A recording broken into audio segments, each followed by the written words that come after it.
السلام علیکم ورحمة الله وبرکاتو. محترم ورونو، د پیر ګوهر علي شاه صاحب د بیان تاسو واورئ، زه جواب کوم.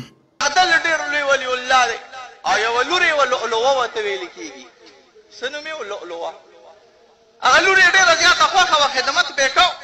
هغه لور یې مړه شوه، درې ورځې په هغه لور باندې تېرې شوې، ده ته چا جواب نه کوو چې دا مړه شوې ده. درېیمه ورځ پس د ده حاجت شو، دی وایي لؤلؤه څه شوه؟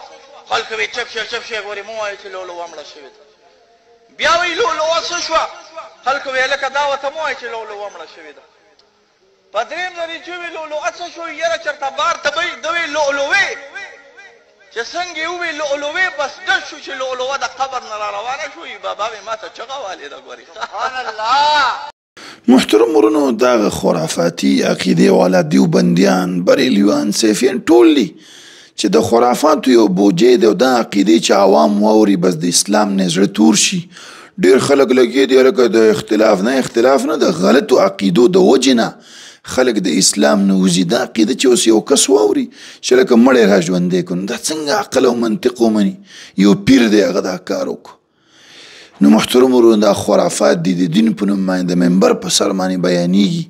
د نبي علیه السلام خپل بچی وفات شوی دی، د سترګو نه یې اوښکې روان دي. نبي دی، د الله نبي، الله ته د ګران، د ټول جهان نه ګران انسان بچی وفات شوی، دا نه کوي چې ورېږه زه یې ژوندی کوم، دا زوی مې چې وفات شوی زه به یې را ژوندی کړم. نبي علیه السلام د خپله ګرانه بیبي خدیجه رضی الله عنها چې عایشه رضی الله فرمایي چې هغه وفات شوی و، بار بار به یې د هغه تذکره کوه. هغه ژوندی کولی نه شو، نبوت هم الله ورکړی، ځینې چې مخکې د نبوت نه مړه شوې، نبوت هم الله ورکړی دی. نبي علیه السلام لور وفات کېږي، یوه لور بله لور، ګران لورانې دي، هغه وفات کېږي، هغه نه شي را ژوندی کولی. نبی علیه السلام د ګل په شانتې ملګري چې نبي علیه السلام پې اوښکې توی کړي، اوښکې، هغه وفات کېږي، هغه یې را ژوندي نه شو کړلی.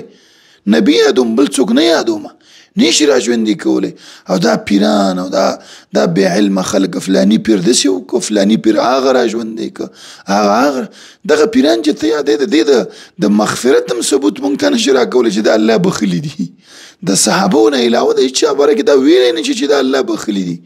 او دا فلانی را ژوندی کو، دا د دوی ټولو کتابو کې دا سیفیان، بریلیوان، دیوبندیان، د ټولو کې دا خرافات لیکل شوي دي.